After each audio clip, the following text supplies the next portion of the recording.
HSI notification വന്നു. ഇനി എങ്ങനെയാണ് പഠനം പ്ലാൻ ചെയ്തിരിക്കുന്നത്? കൺസിസ്റ്റൻസി, റിവിഷൻ ഇവയൊപ്പം ഉണ്ടാവണം HSIയിൽ ത്രൂ ഔട്ട്. നമുക്ക് ഒരുമിച്ച് പഠിക്കാം CCയോടൊപ്പം. UGC നെറ്റ് ഒഴിവാക്കുന്നു. ഇനി അധ്യാപക ഒഴിവുകളിലേക്ക്, അസിസ്റ്റന്റ് പ്രൊഫസർഷിപ്പിലേക്ക് നിങ്ങൾക്ക് നെറ്റിന്റെ ആവശ്യമില്ല. Hi all, welcome to competitive cracker.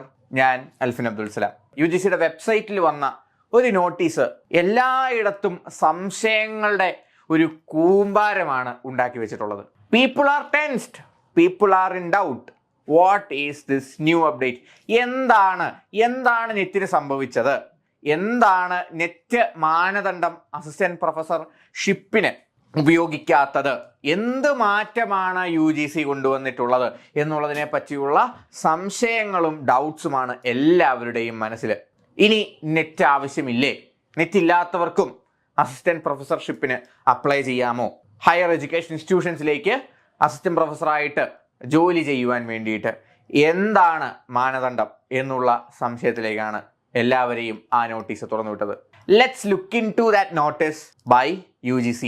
ഇനി നമ്മുടെ ഇഷ്യൂ ആയിട്ടുള്ള നെറ്റ് ആവശ്യമില്ല എന്നുള്ള ഇൻഫർമേഷൻ, അതിനെ നമുക്കൊന്ന് അനലൈസ് ചെയ്ത് നോക്കാം. ഇവിടെയാണ് നമ്മുടെ സെന്റർ ഓഫ് ഡിസ്കഷൻ വരുന്നത്.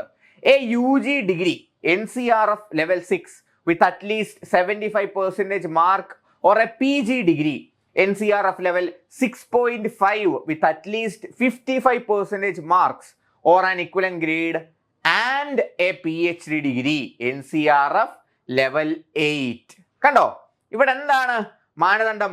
PhD ഉള്ള പോസ്റ്റ് എന്താണ് PhD? Doctor of philosophy, PhD doctorate ഉള്ളവർ NCRF ലെവൽ 8. NCRF എന്താണെന്ന് നമുക്ക് സംസാരിക്കാം. എന്തിൻ്റെ കൂടെ? ഒന്നുകിൽ NCRF ലെവൽ 6 UG ഡിഗ്രി 75% മാർക്കോടുകൂടെ, അല്ലെങ്കിൽ NCRF level 6.5 55% മാർക്കോടുകൂടെ PG degree plus PhD and PhD degree ഉള്ളവർക്ക് അപ്ലൈ ചെയ്യാം. അപ്പോൾ നിങ്ങൾക്ക് PhDയും NCRF 6 ലെവലുള്ള ഡിഗ്രിയോ NCRF 6.5 ലെവലുള്ള PGയോ ഉണ്ടെങ്കിൽ അപ്ലൈ ചെയ്യാം. അല്ലാത്ത പക്ഷം നമുക്ക് എന്ത് ഉപയോഗിക്കാം? PG degree NCRF level 6.5 with at least 55% mark and A qualification in the national eligibility test. കണ്ടോ, നാഷണൽ എലിജിബിലിറ്റി ടെസ്റ്റിന്റെ മൂല്യം ഒരിടത്തും പോകുന്നില്ല. പക്ഷേ ഇപ്പോൾ ഈ നയത്തിൽ എന്താണ് മാറ്റം വന്നിട്ടുള്ളത്? നാഷണൽ എലിജിബിലിറ്റി ടെസ്റ്റ് ഇല്ലാത്തവർക്ക് അപ്ലൈ ചെയ്യണമെങ്കിൽ ഉള്ള കാഠിന്യം കൂടിയിട്ടുണ്ട്. NCRF 6 ഉള്ള, അതായത് 4 year UGP വരും, അല്ലെങ്കിൽ 6.5 NCRF ലെവലുള്ള PG ഡിഗ്രിയോടൊപ്പം NCRF ലെവൽ 8 നൽകുന്ന PhDയും ഉള്ളവർക്ക് മാത്രമേ നെറ്റിന് തത്തുല്യമായിട്ടുള്ള അസിസ്റ്റന്റ് പ്രൊഫസർഷിപ്പിലേക്ക് അപ്ലൈ ചെയ്യാൻ സാധിക്കുകയുള്ളൂ. അല്ലെങ്കിൽ എന്താണ്, NCRF ലെവൽ 7 ഉള്ള, അതായത് ME MTech പോലെയുള്ള പോസ്റ്റ് ഗ്രാജുവേഷൻ പരീക്ഷകളിൽ 55% കൂടി, അല്ലെങ്കിൽ അതിന് ഇക്വലന്റ് ആയിട്ടുള്ള ഗ്രേഡോട് കൂടി ജയിച്ചിട്ടുള്ളവർ, ക്വാളിഫൈ ചെയ്തിട്ടുള്ളവർക്കാണ് അവസരം, അസിസ്റ്റന്റ് പ്രൊഫസർ ആവാനുള്ള അവസരം ലഭിക്കുന്നത്. അപ്പോൾ കൃത്യമായിട്ട് മനസ്സിലാക്കി വെക്കുക, എന്താണ് UG ഡിഗ്രി NCRF ലെവൽ 6 അല്ലെങ്കിൽ PG degree NCRF level 6.5 with 55% and 75% for PG and UG respectively and PhD degree ഉണ്ടെങ്കിൽ മാത്രമേ നെറ്റിന് തത്തുല്യമായിട്ട്, അല്ലെങ്കിൽ നെറ്റ് ഇല്ലാതെ നിങ്ങൾക്ക് അസിസ്റ്റന്റ് പ്രൊഫസർഷിപ്പിന് അപ്ലൈ ചെയ്യാൻ സാധിക്കുകയുള്ളൂ. ഈ കോമ്പിനേഷൻ ഇല്ലാത്ത പക്ഷം നമ്മുടെ പഴയ ക്വാളിഫിക്കേഷൻസ്, അതായത് PG degree with 55% NCRF level 6.5 ഉള്ളവർക്ക് അപ്ലൈ ചെയ്യാം? നമുക്ക് അപ്ലൈ ചെയ്യാം? അസിസ്റ്റന്റ് പ്രൊഫസർഷിപ്പിലേക്ക് അപ്ലൈ ചെയ്യാം. അപ്പോൾ ആരും തന്നെ നെറ്റ് പരീക്ഷ ഇനി ആവശ്യമില്ല എന്ന് എഴുതി തള്ളേണ്ട ആവശ്യമില്ല. കാരണം PhD ഇല്ലാത്ത പക്ഷം, പ്രസ്തുത മാർക്ക് പേഴ്സൻറ്റേജുകൾ ഇല്ലാത്ത പക്ഷം നമുക്ക് നെറ്റ് അത്യാവശ്യം തന്നെയാണ്. ഇങ്ങനെയുള്ളൊരു മാനദണ്ഡത്തിൽ the easier choice is qualifying the UGC NET exam. നമുക്കറിയാം, ഇന്നലെ നടന്ന നെറ്റ് എക്സാം ഒക്കെ വളരെ സിമ്പിൾ ആയിരുന്നു. നമുക്കൊന്ന് ആഞ്ഞ് പിടിച്ചാൽ പിടിച്ചെടുക്കാവുന്ന കാര്യം മാത്രമേ ഉള്ളൂ net. So we have a situation here that net applying or acquiring net has become the easiest way to move into assistant professorship. ഇനി എന്താണ് NCRF? എന്താണ് NCRF? നാഷണൽ ക്രെഡിറ്റ് ഫ്രെയിംവർക്കിനെയാണ് നമ്മൾ NCRF എന്ന് പറയുന്നത്. ഇവിടെ നോക്കിക്കേ, നമ്മുടെ പഠനത്തിൽ നമ്മൾ ഓരോ നമ്മുടെ എഡ്യൂക്കേഷൻ അല്ലെങ്കിൽ അക്കാദമിക വളർച്ചയെ ക്രെഡിറ്റ് സിസ്റ്റത്തിൽ ഇവാലുവേറ്റ് ചെയ്ത് കൊണ്ടുവന്ന് നമ്മുടെ ഓരോ ലെവൽ ഓഫ് എഡ്യൂക്കേഷൻ കംപ്ലീറ്റ് ചെയ്യുമ്പോൾ നമ്മുടെ NCRF ലെവൽ ഉയർന്നു വരുന്നു. അങ്ങനെയുള്ള ഒരു stratification of our education qualification ആണ് NCRF ലെവൽ എന്ന് നമ്മൾ പറയുന്നത്, അല്ലെ? അപ്പൊ ഇവിടെ നോക്കിക്കേ, NCRF 6.5 എന്ന് പറയുമ്പോൾ എന്താണ്? PG second year or first year.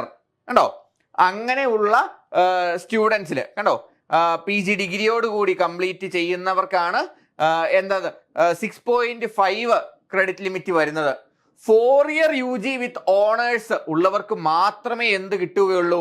NCRF level 6 ലഭിക്കുകയുള്ളൂ. കണ്ടോ, 4 ഇയർ UG കംപ്ലീറ്റ് ചെയ്യുന്നവർക്ക് മാത്രമേ NCRF ലെവൽ 6 ലഭിക്കുകയുള്ളൂ. സാധാരണ നമ്മൾ പഠിച്ചിട്ടുള്ള 3 ഇയർ ഡിഗ്രി കംപ്ലീറ്റ് ചെയ്യുന്നവർക്ക് 5.5 മാത്രമാണ് NCRF ലെവല് ലഭിക്കുക. 75 അല്ലെങ്കിൽ 55% മാർക്കോട് കൂടി എന്താണ് PG പൂർത്തിയാക്കുന്നവർക്ക് എന്ത് ലഭിക്കും?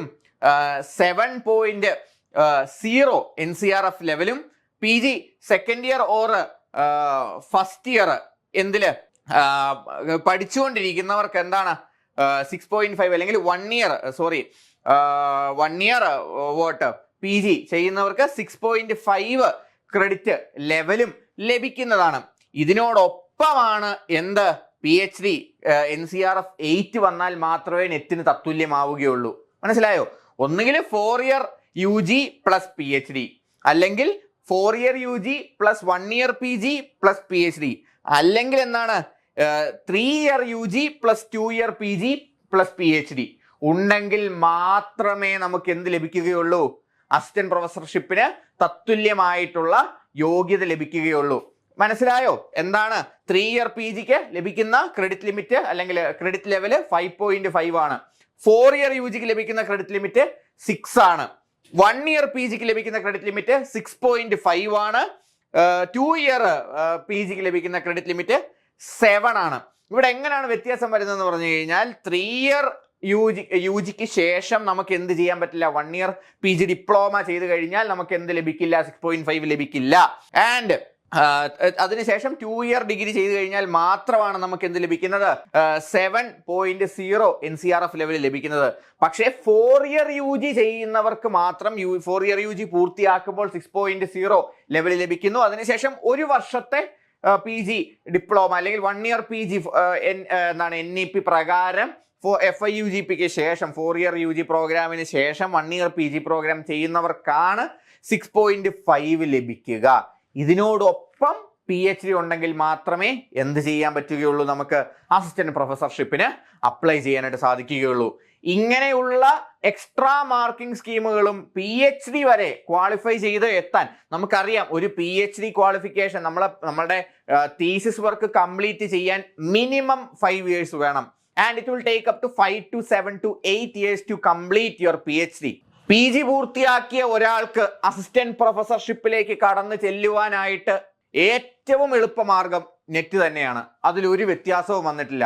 PhD നേടാത്ത പക്ഷം നിങ്ങൾക്ക് അസിസ്റ്റന്റ് പ്രൊഫസർ ആകുവാനുള്ള മാനദണ്ഡം കുറച്ചുകൊണ്ട് ഇല്ലാതാക്കിക്കൊണ്ട് PhD നിർബന്ധമാക്കിക്കൊണ്ടുള്ള നോട്ടീസാണ് വന്നിട്ടുള്ളത്. അപ്പോൾ 8 വർഷം മുതൽ 5 വർഷം വരെ നമ്മൾ പോസ്റ്റ് ഗ്രാജുവേഷന് ശേഷവും എന്തിനു വേണ്ടി വെയിറ്റ് ചെയ്യേണ്ടി വരും?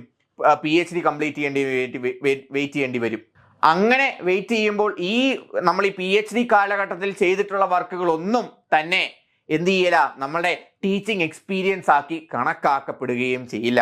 നിങ്ങളുടെ ആഗ്രഹം ഒരു അസിസ്റ്റന്റ് പ്രൊഫസർ ആവുക, ഒരു കോളേജിയേറ്റ് അധ്യാപകനാവുക, ഹയർ എഡ്യൂക്കേഷൻ ഇൻസ്റ്റിറ്റ്യൂഷൻസിൽ നിങ്ങളുടെ അധ്യാപക മികവ് പുറത്തു കൊണ്ടുവന്ന് നല്ല ക്ലിയർ കട്ടായിട്ടുള്ള എക്സലന്റ് ആയിട്ടുള്ള കരിയർ ബിൽഡ് ചെയ്യുക എന്നുള്ളതാണെങ്കിൽ, നിങ്ങൾ PG പൂർത്തിയാക്കിയ വ്യക്തിയാണെങ്കിൽ നിങ്ങളുടെ മുമ്പിലുള്ള ഏക മാർഗം എളുപ്പമാർഗം നെറ്റ് തന്നെയാണ്. നെറ്റിന്റെ സാധ്യതകൾ എങ്ങും പോയിട്ടില്ല.